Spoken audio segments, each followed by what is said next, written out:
Mbola ampitombona ao aminareo mandrakariva ny fahasoavan'i Jesosy Kristy sy ny fitiavan'Andriamanitra iray ary ny firaisana amin'ny fanahy masina.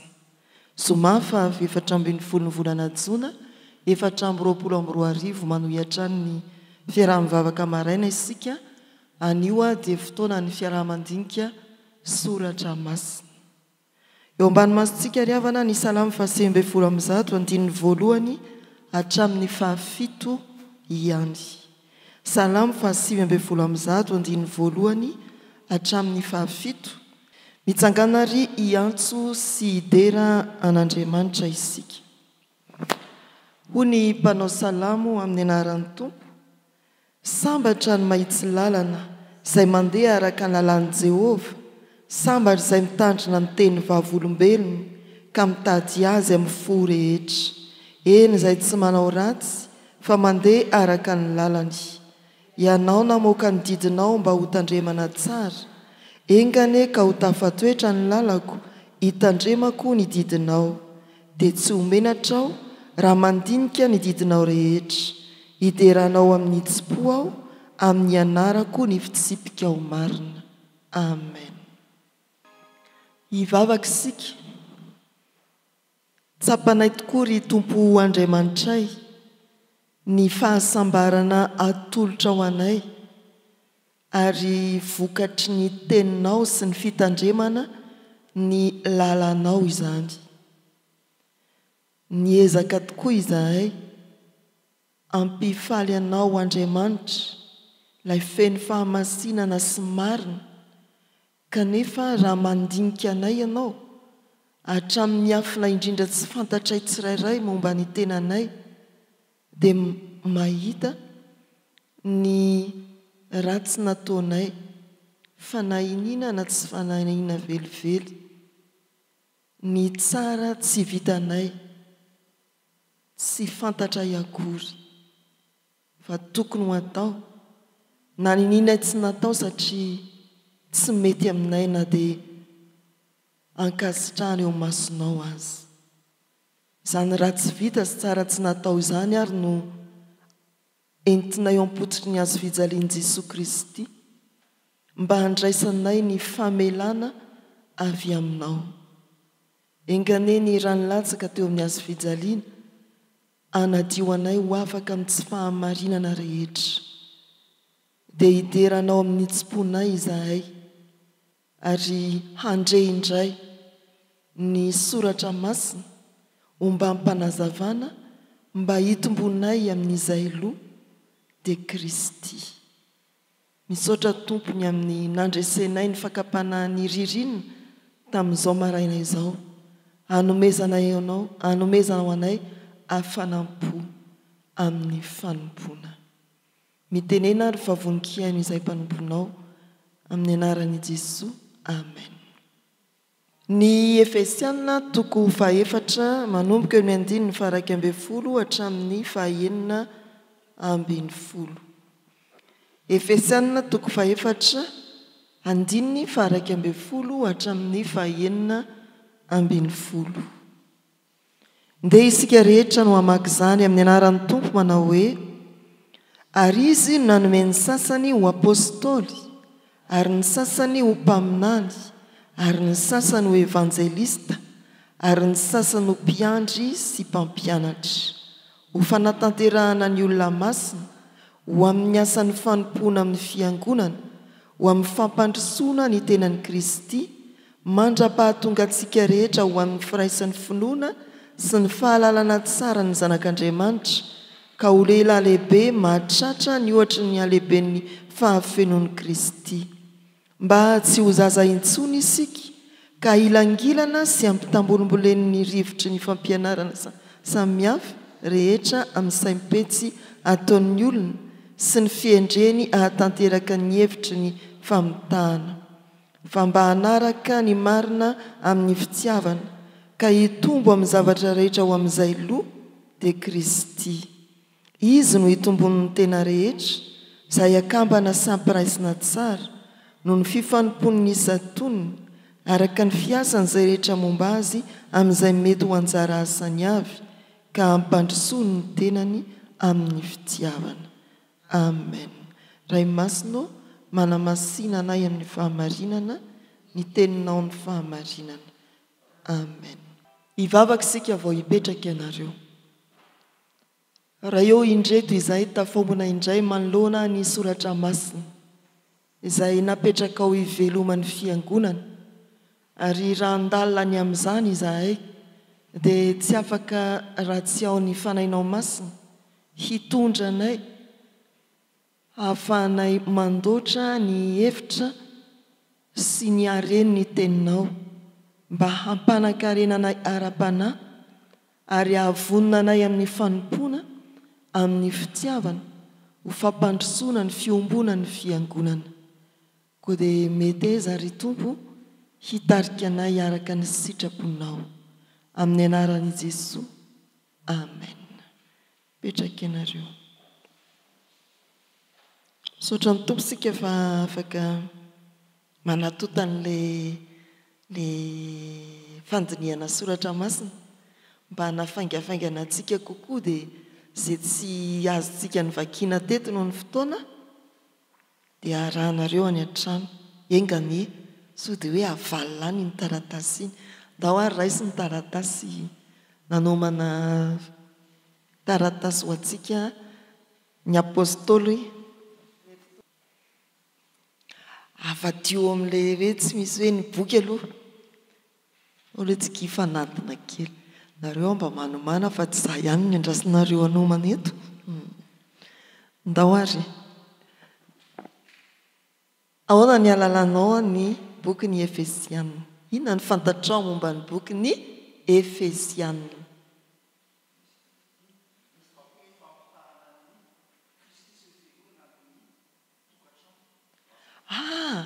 Aiza ho aiza ao amin'ny boky ny Efesianina misy an'izany?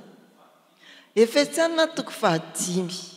Ao amin'ny boky ny Efesianina misy perikopa tena manamarika ny boky ny Efesianina, ny fampianarana momba ny fanambadiana, ny andraikitry ny ray-mpianakaviana, ny andraikitry ny renim-pianakaviana, ny andraikitry ny zanaka.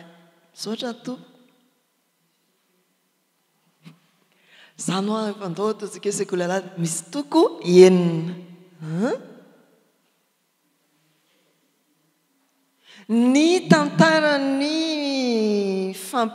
fampitaovana fitafiana ho an'ny miaramila ny Kristy. Tsy mitolona amin'ny nofo amandray isika fa mifanaratsy eny amin'ny rivotra. Lanitra ny dikany eo eny amin'ny vodopetsy, fa tsy hoe rivotra, eny amin'ny lanitra ho izy. Ny fitafiana misa firy. Inona ny fahafitony? Vavaka. Iny indraindray adintsika nefa iny tena zava-dehibe, tena fitaovam-piadiana, tsy tokony ho atonoana iny. Dia fivavahana, fa enina ilay tena hoe fitafiana tanisaina, satroka, fiarovan-tratra sy ny sisa, fa ny fitafiana anankiray mamarana dia ny vavaka. Inona koa? Ireo anankiroa tena manamarika ny boky ny Efesianina, fampianarana momba ny andraikitry ny ao amin'ny ankonana, hitoviny amin'ny boky ny Kolosianina, ny fampianarana momba ny ady amin'ny fanahy eny amin'ny rivotra, ny fitafiana ireo fiadiana, izay tena mampiavaka ny boky ny Efesianina. Tsy hitantsika fa tsy ao amin'ny boky ny Efesianina io momba ny fitafiana miaramila ny Kristy io. Inona koa? Iray ankonana iray ny fiangonana, ankonana iray ny kristianina. Efa be zay raha anangona ho ny fitenenana. Ato amin'ny pejy voalohany dia ny momba ny boky. Misy zavatra valo ny tanisainao manamarika an'ity boky ny Efesianina ity. Ndao ary ny taona nanoratana azy dia manodidina ny 380 taona ny Kristy. 380. Misy milaza hoe 280, misy 480, misy 180, fa dia niraisina ny hoe ny taona nanoratana azy io dia ny 380 taoriana ny Kristy. Iza ny mpanoratra? Paolo ny mpanoratra izy a dia nandalo tao Efesosy araky ny asan'ny apôstôly toko 7 ny andininy 7 sy ny manaraka dia midiny ery ambanysika rehefa nazavany amin'ny hoe Efesosy fa lasa eo aloha eo izy filazana fotsiny hoe Paoly zany a dia nitory ny filazantsara tany Efesosy araka ny asan'ny apôstôly toko 7 andininy 7 sy ny manaraka mora tadidy koa zany hoe aiza ho aiza ao am-boky ny asan'ny apôstôly ny ahitana fa tany Efesosy Paoly dia asa 18 sy ny manaraka mieritreritra ny zareo any anosy alany fotsiny tsika dia tadidy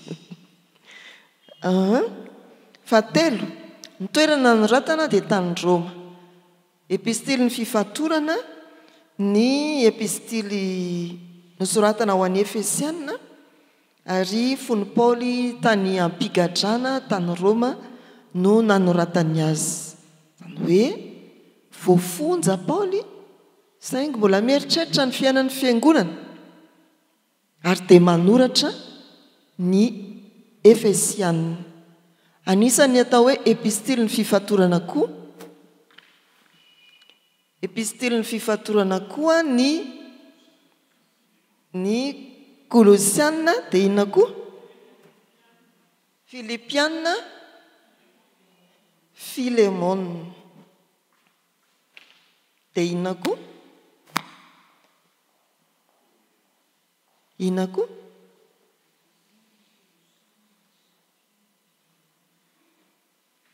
ireo zany epistily ny fifatorana misy firy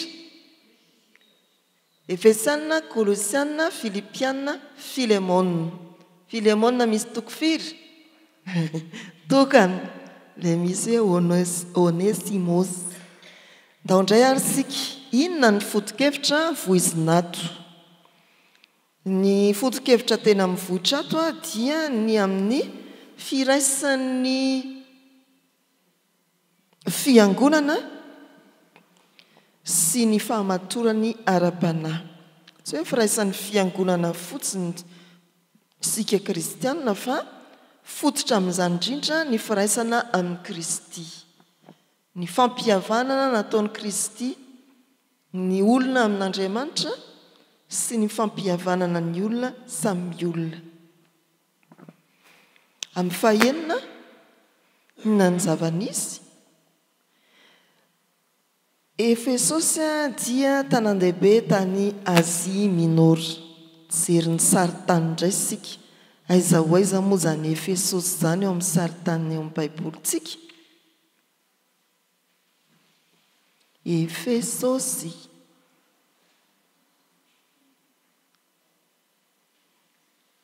hitanareo Akaia hitanareo ny hoe Galatia Azia dia Tiatira Sardis Efesosy io izy io anila kely ny atena ranomasina manilanilana azy io Azia Minora azavaina amintsika fa ny Azia Minora zany a dia ilay faritra mampifandray ny Europa sy Azia ity Azia dia hiditra ny Europa dia eo izy zany hitantsika amin'io saritany io ary Efesosy kosa aiza ho aiza amin'izao vanim-potoana irahantsika miain'izao dia any Turquie izy amin'ny faritany anankiray atao hoe Izmir voalazan'ny mpahay géographiste tantara dia misy province na faritany 20 mahery 420 izy teo na 520 Turquie dia any amin'ny faritany Izmir zany Efesosy zany 5 tanàna tsy dia misy mponina intsony izy ankehitriny fa mahasarika kosa mpizahatany no ireo fototra-avitrasa tranainy mirakitra tantara tokony ho fantatsika zany fa tena nisy zany Efesosy fa tsy hoe anganon'ny databe sy bebe anareo fa tena tanàna izy saingy tanàna maty efa fizahan-tany no mampalaza azy ankehitriny.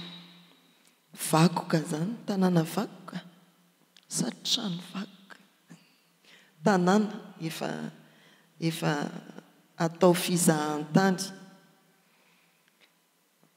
Tao a Efesosy dia jentilisa ny ovafo no betsaka tao. Ireo kristiana tao Efesosy zany dia jentilisa mpivavaka taminay andriamanibavy atao hoe Diana. Ireo no betsaka tonga kristiana. Kanefa koa ohatry ny tany rehetra dia nisy jiosy tonga ny ovafo kristiana koa nanoratana n'ity epistily ity.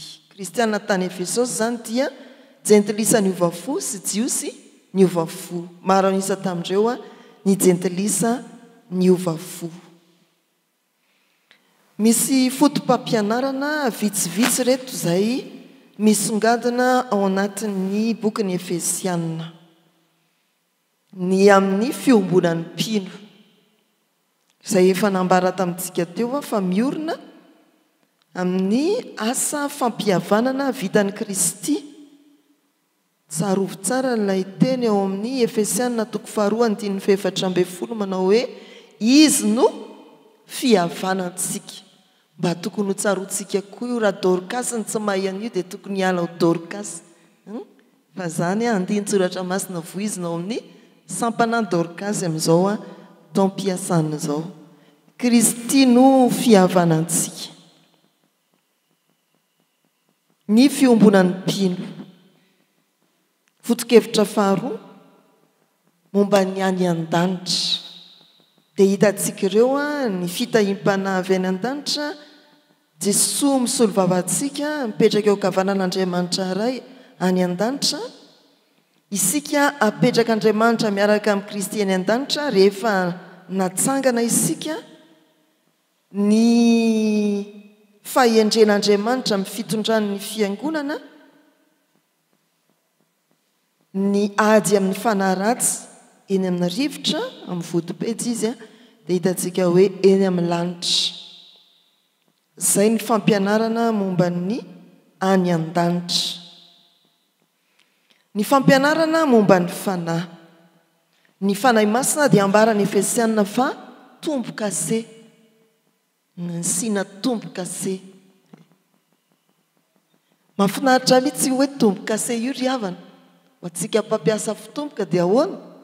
Avy reny mandeha nge iny maninona? Le fanahy masina ozy izy dia tombo-kase. Iny zany ny fanombohany, ny fanamarinana anao iny zany. Fa raha verimberina iny dia maninona? Tsy miverina amin'ny lohan'ny ntsony. Indray mandeha isika nahazo ny fanahy masina fa eo amin'izay fanokanana antsika kosa dia mandray ny fanahy masina foana isika fampatsahivana. Raisina mpandray ianao, tokanana dekonina ianao, tokanana mpiandry ianao, fampatsahivana. Dia jereo tsara fa rehefa nahazo ny fanahy masina zany sika teo amin'ny batisy, sika nomena ny fanahy masina tombo-kase iny. Fa amantarana iny. Fa inona moa filazana amantsika teo? Ofisialy. Tena hoe fanambarana fanamarinana tombo-kase. Inona daholo ny ampiasaina ny tombo-kase dia izay ny fanahy masina araka ny fampianarany Efesiana. Tena ny fiangonana isotro fitiavana no manoratra nyity taratasy ity. Tombo-kase avy amin'Andriamanitra ny fanahy masina apetrany ao anatintsika. Inona koa? Santatry ny lova ny fanahy masina. Rehefa nahazo ny fanahy masina zany sika dia efa mpandova sahady miaraka ny Kristy. Eo amin'ny batisy zany sika dia ambara fa mpiara-mandova amin'ny Kristy. Zanako ianao, zanak'Andriamanitra sika eo. Ny manaraka, inona koa ny fanahy masina? Mitarika amin'ny fiombonana ny fanahy masina. Dia maninona koa ny fanahy masina? Manambara amintsika ny zava-miafy ny Kristy ny fanahy masina. mampianatra ny tsy ambarantelon'ny Kristy ny fanahy masina. Maninona koa ny fanahy masina? Manatanjaka ny fanahy masina, mampahery. Maninona koa ny fanahy masina? Mampiray ny fanahy masina. Maninona koa ny fanahy masina araka ny Efesianina? Malahelo ny fanahy masina rehefa nanao zavatra tsy araka ny sitrapon'Andriamanitra isika. Asa moa zany fanahy masina malahelo zany? Loharanom-pifaliana izy nefa malahelo. Tomany ve izy sa maninona zany fanahy masina zany? Malahelo ny fanahy masina. Dia inona koa? Aza ho mamidovay ianareo fa aoka ho fenoana ny fanahy. Raha vokovoko manga koa ny tsy mahafantatra an'izany Efesianina 5:18 dia melahy ianao tsy vokovoko manga. Tokony ho tadidintsika vokovoko manga zany Efesianina 5:18 zany. Ilay sabatry ny fanahy dia mivavaka naolovakitsika le 6:17 6:18.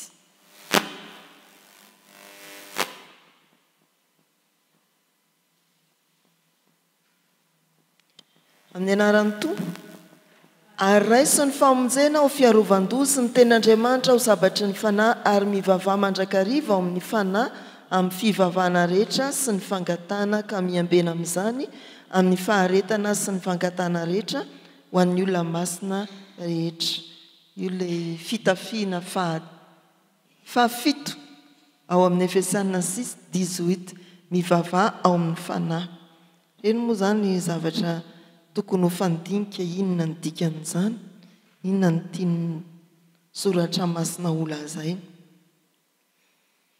Ny fahaefatra mampianatra ny amin'ny fitiavana ny boky Efesianina. Ny amin'ny fitiavana, notendreny amin'ny fitiavana isika mba ho azy amin'ny fananganananaka. Miorina amin'ny fitiavana, mandefitra amin'ny fitiavana, manaraka ny marina amin'ny fitiavana, mampandroso ny fiangonana amin'ny fitiavana, mandeha amin'ny fitiavana.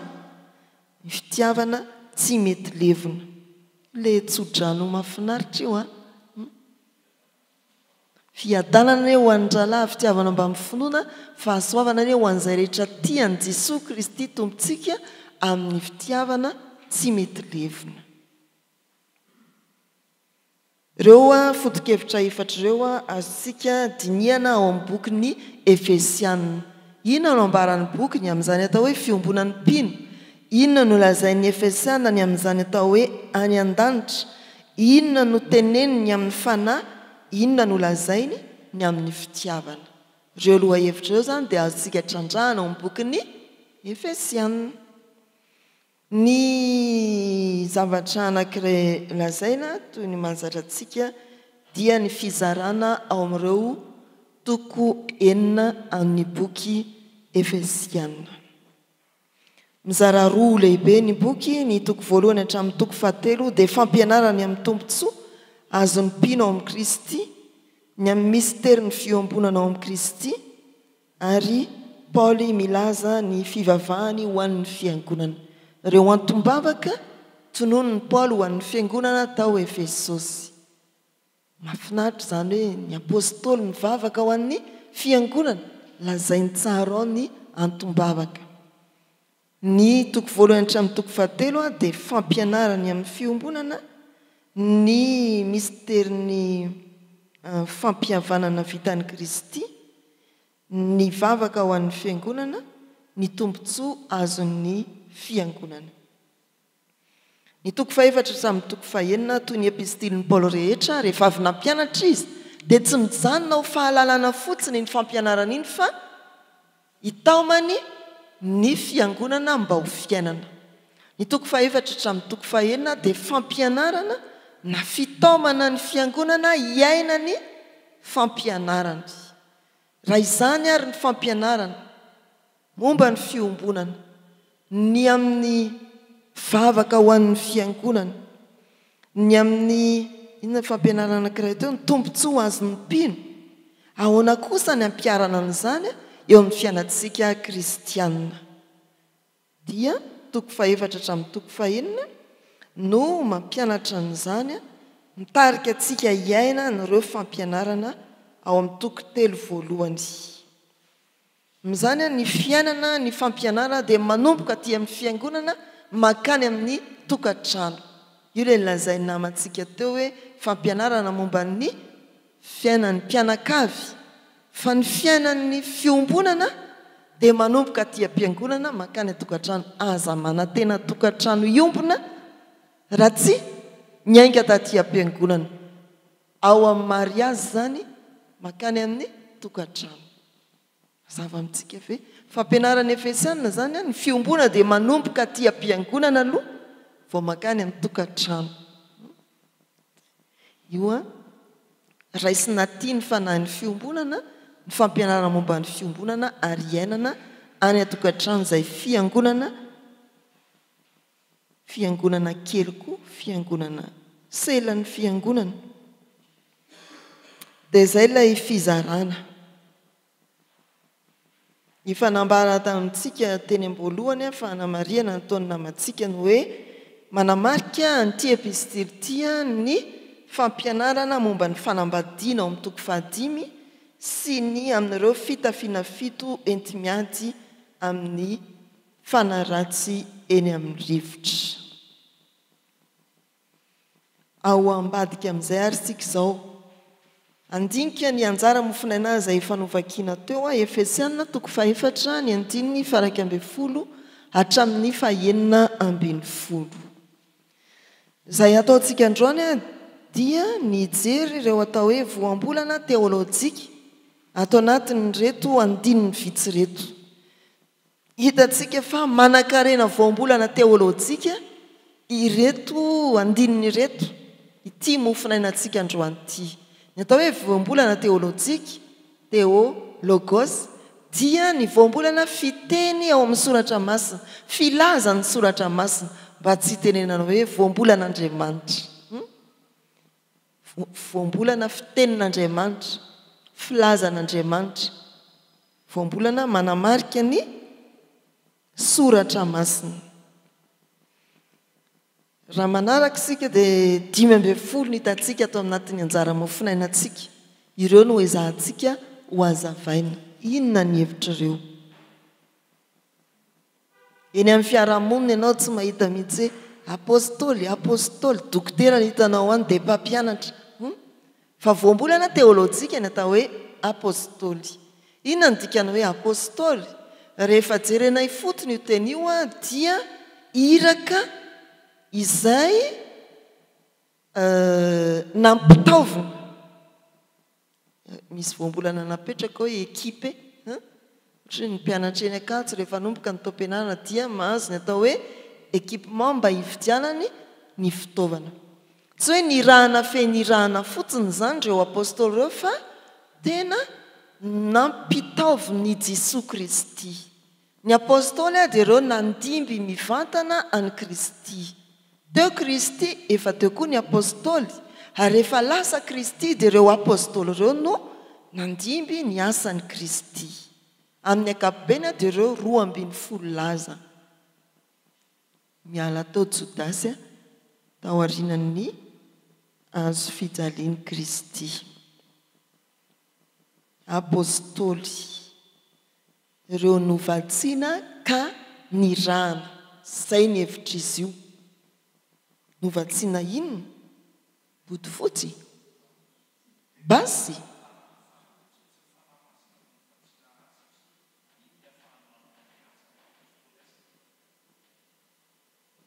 Dia inona koa? Novatsiana ny fanahy masina sy ny tenin'Andriamanitra izy. Izay izy dia nanatanteraka ny iraka, nanomboka tao amin'ny asan'ny apôstôly dia hitantsika ny fitetezana tamin'ny fitoriana ny filazantsara. Ny apôstôly dia ireo olona niara-dia, zany moa zany ilay famaritana raisitsika eo amin'ny asan'ny apôstôly toko 1 manomboka ny 9-20 any. Ny famaritana ny apôstôly dia ireo olona niara-dia, nivoaka sy niditra niaraka tamin'i Jesosy, nahita ny fiainany manontolo na fatesa nitsanganany tamin'ny maty dia ireo nandray mivantana ny iraka izay nampanaoviny nampitaovina tamin'ny fanahy masina sy ny teny ireo ary natanteraka izany iraka izany izay ny apôstôly nametrahany Kristy ny fampianarany nomeny Kristy ny fanahy masina olona tena ekipe izany ireo.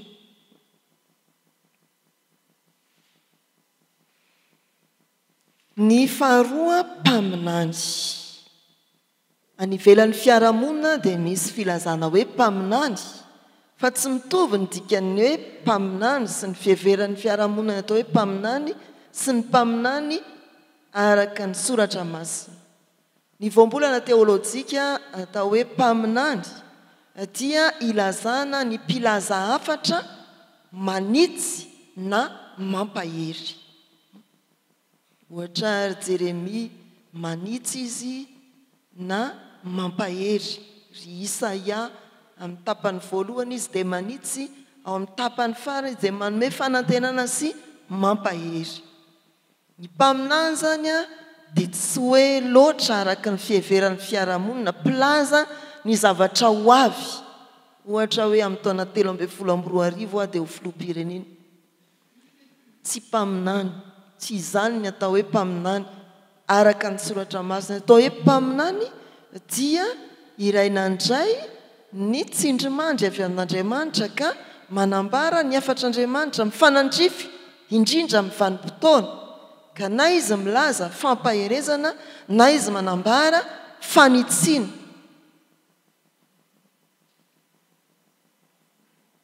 Izay ny atao hoe mpaminany. Ireo nomena ny fanambaran'Andriamanitra ka ilaza fananarana na fampaherezana.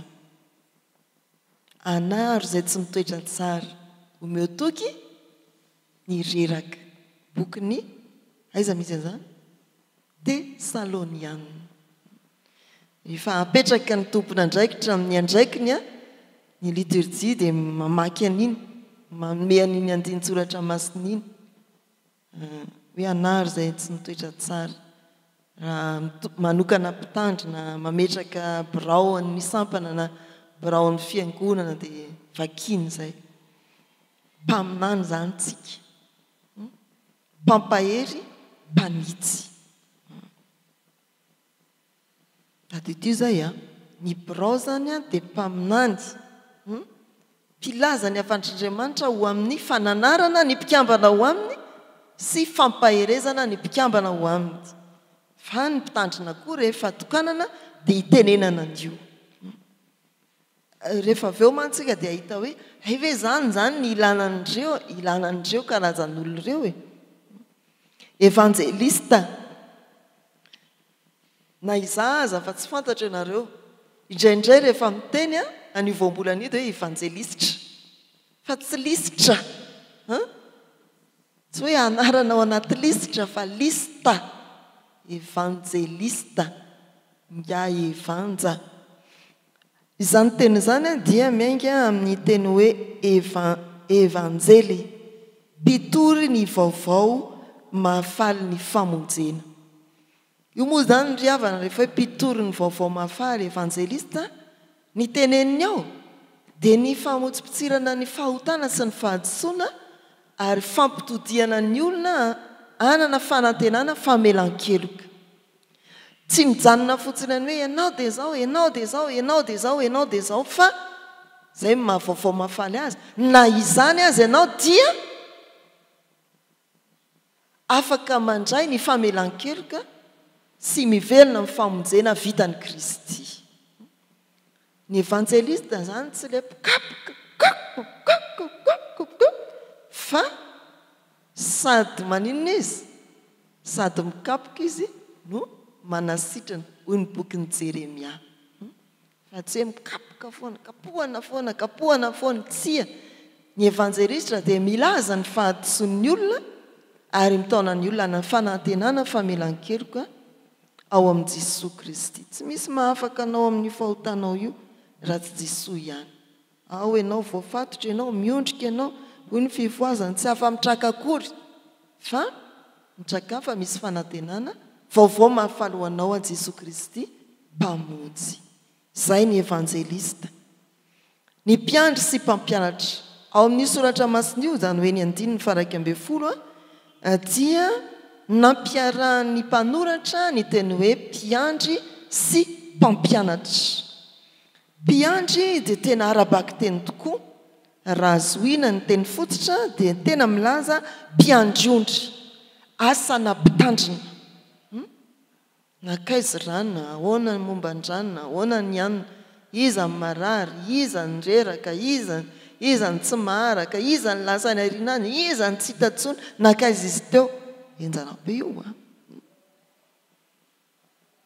Asan'ny mpitandrina, mpiandriondry.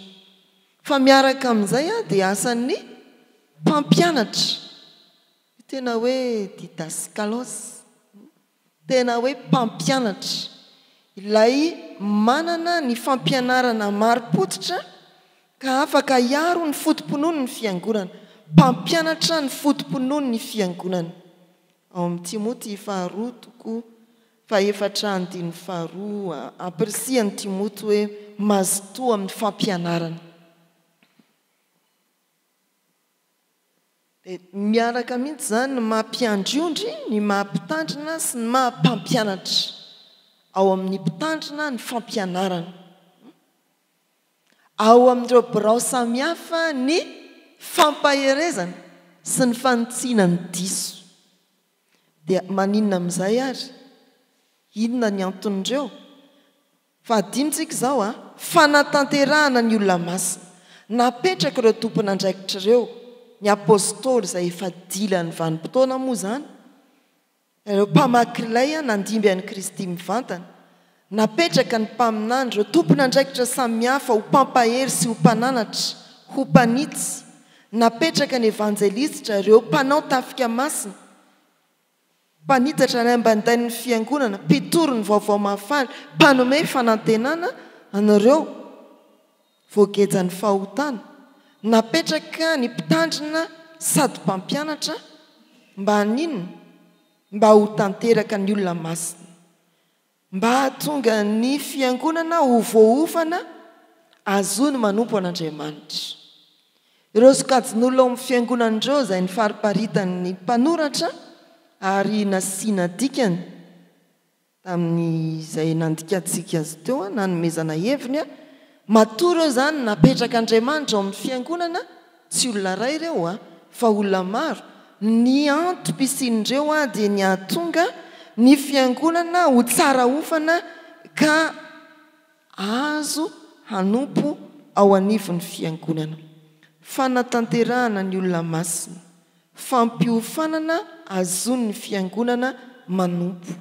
Ireo zany no mifarimbona mampiofana dia tonga afaka manompo an'Andriamanitra ny fiangonana. Voambolana manaraka dia ny hoe asan'ny fanompoana eo amin'ny fiangonana. Aiza ho aiza moa tsika izany zao e. Eo amin'ny 9:2 ho fanatanterahana ny olona masina ho amin'ny asan'ny fanompoana ao amin'ny fiangonana. Eklesia hoy eny amin'ny Votopetsy dia inona no tiany ambara ao anatin'izany? Asan'ny fanompoana ao amin'ny fiangonana. Tsy Jesosy ihany no tompoina ao amin'ny fiangonana fa ny mpiara-mivavaka koa dia tompoina ao. Ny fiangonana izay tsy iza tsy akory fa ny tenan'i Kristy ety an-tany manompo ny fiangonana. Mikarakara ny fiangonana.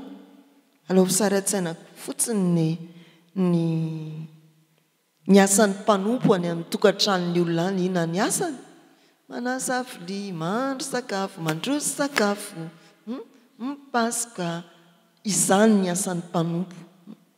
Mba hahafahana manompo ny fiangonana.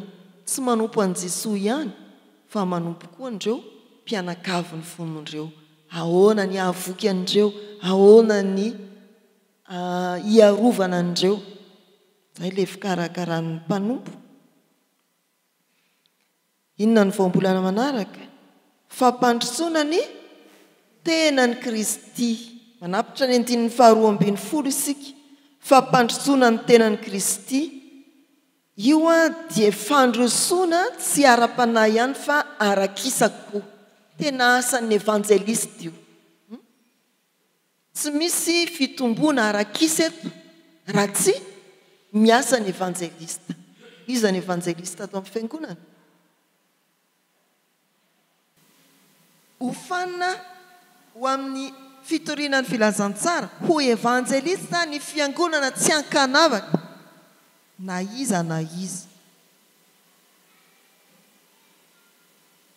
Asa moa hatraiza zany nisan'ny mpiantafika eto amin'ity fiangonana ity, fa raha tsy mirotsaka ho mpiantafika isika milaza ho fiangonana vita batisa, tsy mandroso ny fiangonana. Fandrosoana io arakisa sy ara-panahy.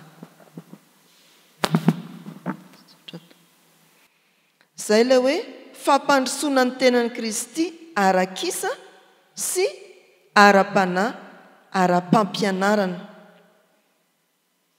Ohatry ny fanorenana trano hoe tovanana ny Korintianina voalohany dia misy hoe manovana ny eo amboniny, manovona ny eo amboniny. Dia vita teto ny anjarany ianina dia manovo ny ianina dia memitombo. Zay. Ianao zany teo amin'ny vita batisa dia nampianatra ny mpampianatra, nanitsy anao sy nampahery anao ny mpaminany dia memitombo ny efa teo, fa tonga koa ny biriky sasany mapakatra lasa firy riana fafiry zany zao ilay fiangonana. So dia memiletsy riana 5 teo dia lasa riana ray 6 tsy efa nirava tanteraka izy dia vao manomboka manorina ndrena izany. Fa izay mihitsy raha manaiky evanjelista ny olona tsirairay, fampianarany FJKM dia hoe ny AFF rehetra dia ny fiangonana rehetra no AFF, fa tsy olona 3 karaborosy diso be zany. Isika rehetra no AFF. Dia mbola lavitra ezaka ry havana ny fitaizana ny fiangonana amin'izany, fa heveriny fa ny birao sy ny komity ny AFF ihany no AFF ary ny sasany. Tsia, mbola lavitra ezaka izany. Ny firaisan'ny finoana, firindrana sy fitoviana ao amin'ny finoana mazava sady iainana. Ny tanjon'ny fisian'ireo tompona andraikitra samihafa ao amin'ny fiangonana voatanisa teo amin'ny 9:140, anisan'ny tanjona ny firaisan'ny finoana, zany hoe mitovy amin'ny fandraisana ny hevitry ny finoana amin'ny fiainana ny finoana ny fiangonana. Mbola lavitra ezaka koa zany. Mbola lavitra ezaka zany. Inona ny fahasivy?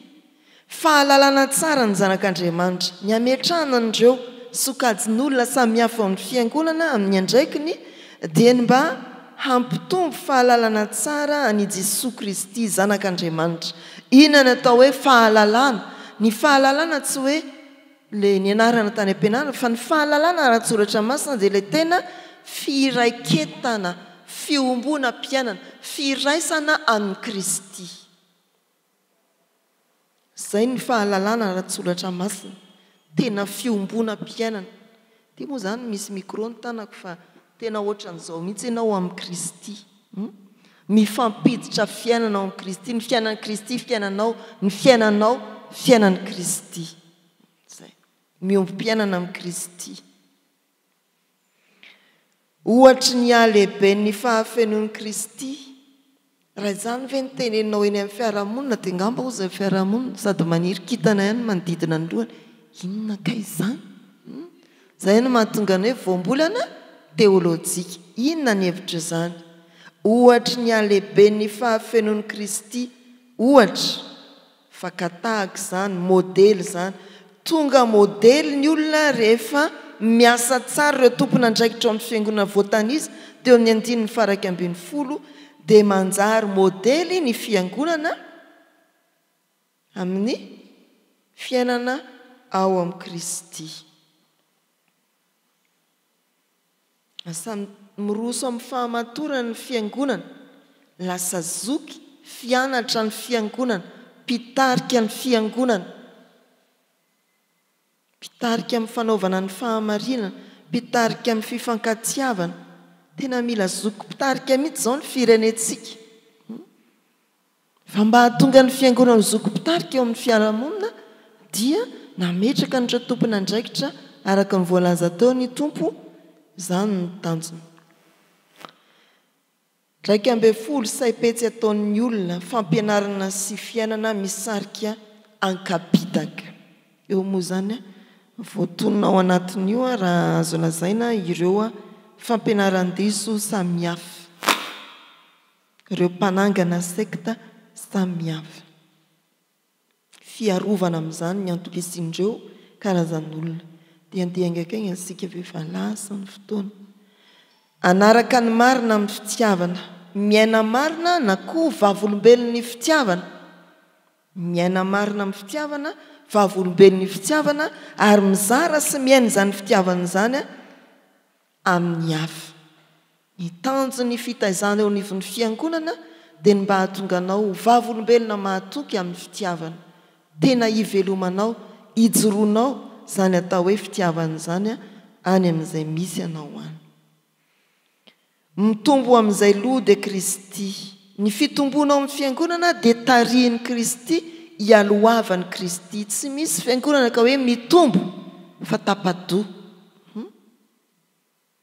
Tsy misy fiangonana mitombo fa tsy hoe tsy eo Kristy tsia. Raha mitombo ary izy dia fiangonana maninona zany? Sampona. Sampona. Ohatra maty mihitsiko.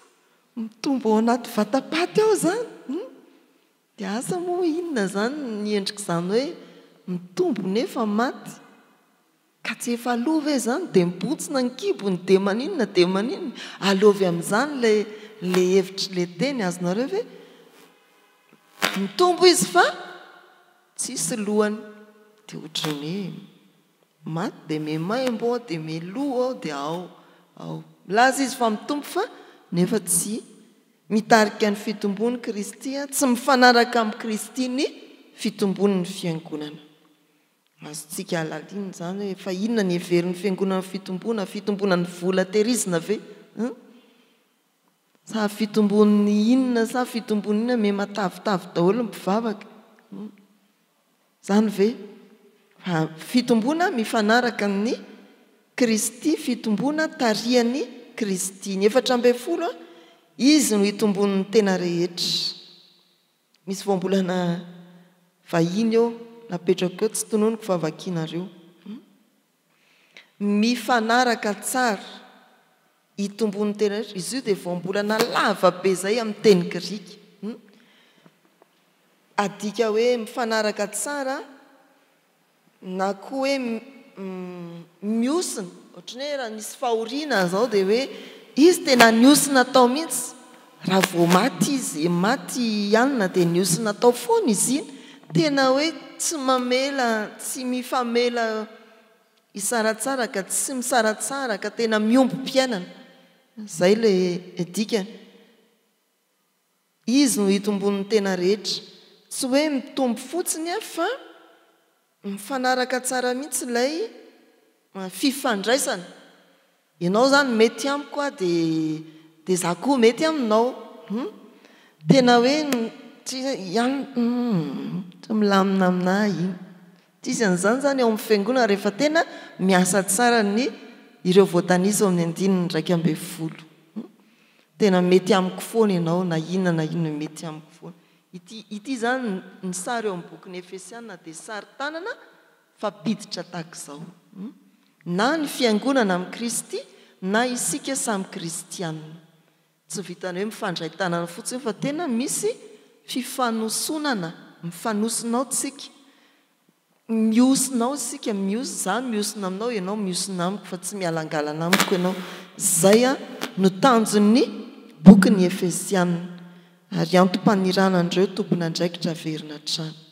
Zava-dehibe ny fandraisana anjara ny tsirairay sy ny rehetra ho amin'ny fitombon'ny fiangonana. Io dia tena fiainan'ny fiangonana.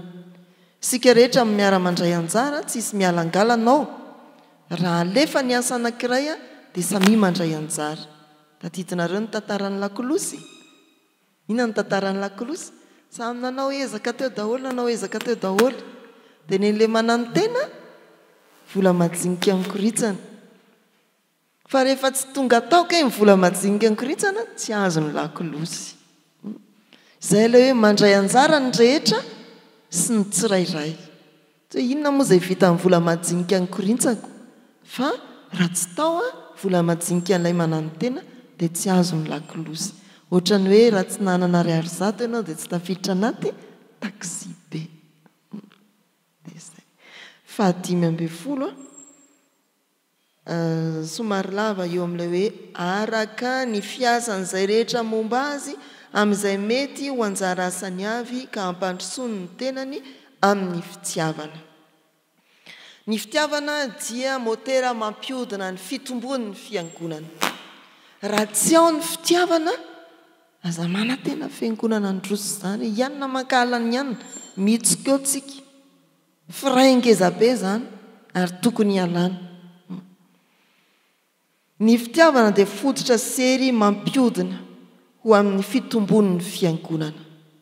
Raha vao fiangonana miadiadina misaratsaraka dia ohatran'ilay inona izany ilay tsy matafiditra vitesse. Tsy haiko hoe inona izany ry mpamily fiara tapaka ve ny kablany embrayage misy zavatra tsy mandehany. Tsy afaka mihitsy fa dia eo foana dia première foana dia deuxième dia tsy tafakatra mihitsy. Tsy hita mihitsy ny herin'ilay motera ao anatin'ilay fiangonana satria tsisy fitiavana. Dia amaranana azy moa hoe manana ny finiavana ity sy hitombo. Manana ny finiavana ity sy hitombo. Ny anaran'ny fiangonana ry havana dia manao hoe hisotry fitiavana. Tandremo fahalan-devolo izany. Tadiavin'i Jesosy kao ny fankahalana, ny fisaratsarana, fahazony tsara ilay fanampinanarana. Eny ary, hatreo ny fotoanantsika androany, hivavaka isika. Misaotra tompony amin'ny teny izay nomenao, ny aminareo hevitra samihafa navoakan'izany soratra masina izany. Maro ireo kanefa omeo anay ny fanahy masina ampahatsiaro anay ny hevitry ny teny ary ampahery anay hiainany teny. Ny tontolo andronay mbola hialohavanao amin'ny hery ny teninao. Hampahavoakatra be ny fiombonana amin'izay ataonay ary ho mpampiombona izahay fa tsy mpampiady amin'ny sehatra nametrahanao anay dia ho fenoy ny fitiavana araka ny sitraponao mba ho vavony be ny fitiavanao ao tokantrano eny an-dalambe any amin'ny toeram-piasana sy any an-tsekoly. Ianao hiaro ny fahasalamanay, ianao nahasitrana ny marary, ianao ampahery ny reraka, anitsy ny diso, ianao Jesosy Tompo ampiasa olona maro mba hampita ny fahendrenao Andriamanitra eto amin'ity izao tontolo izao, feno ditra sy fandavana anao ity. Tompo ody miantaminao ny amin'ny firenenay izahay, ary ndrao sy alamino ary atao feno fiombonana ny vahoaka malagasy, ireo vahiny irahana eto amin'ity tanindrazana ity, dia mba hatanteraka ny hirakaraka ny sitraponao, na ara-pivavahana izany na ara-panjakana. Ankehitriny dia mametraka izao fiangonana izao eo mba ny tanam-pitiavanao izahay, mba horavanao amin'ny herin'ny teninao sy ny fanahinao masina, ny hevitra mampisaraka rehetra, mba ho ampitombonao ny fiombonana mikendry fitombona sy fampandrosoana ny fiangonanao. Ary matoky izahay Tompo fa izay mahasoa anay sy ny taranakay na lavitra izy ireny na akaiky dia efa tovinao amin'ny fotoananao Andriamanitra, tanterahanao fifalianay, ahafahanay koa mijoro ho vavolombelona f'Andriamanitra miaino sady mamaly vavaka ianao. Fezinay ny vavaka aino ny ampianarin'i Jesosy manao hoe Rainay izay ny an-danitra, ho hamasinina ny anaranao, ho tonga ny ny fanjakanao, atao any ny sitraponao ety an-tany ho taky ny an-danitra. mehoanaino izay anasahazaho anay ary mamelany elokay tahaka namelanay izay meloka taminay aza mitondra anay amin'ny fakapanahy manafahanay amin'ny ratsy anao ny fanjakana sy ny hery ary ny voninahitra mandrakizay amen. Raisoary nitsodrano izay tononona amin'ny anaran'ny tompo fiadanana ane ho an'ny rahalahy ary fitiavana mba amin'ny finoana avy amin'Andriamanitra ray sy Jesosy Kristy tompo ny fahasoavana ane ho amin'izay rehetra tian'i Jesosy Kristy tompontsika amin'ny fitiavana sy mety levona amen.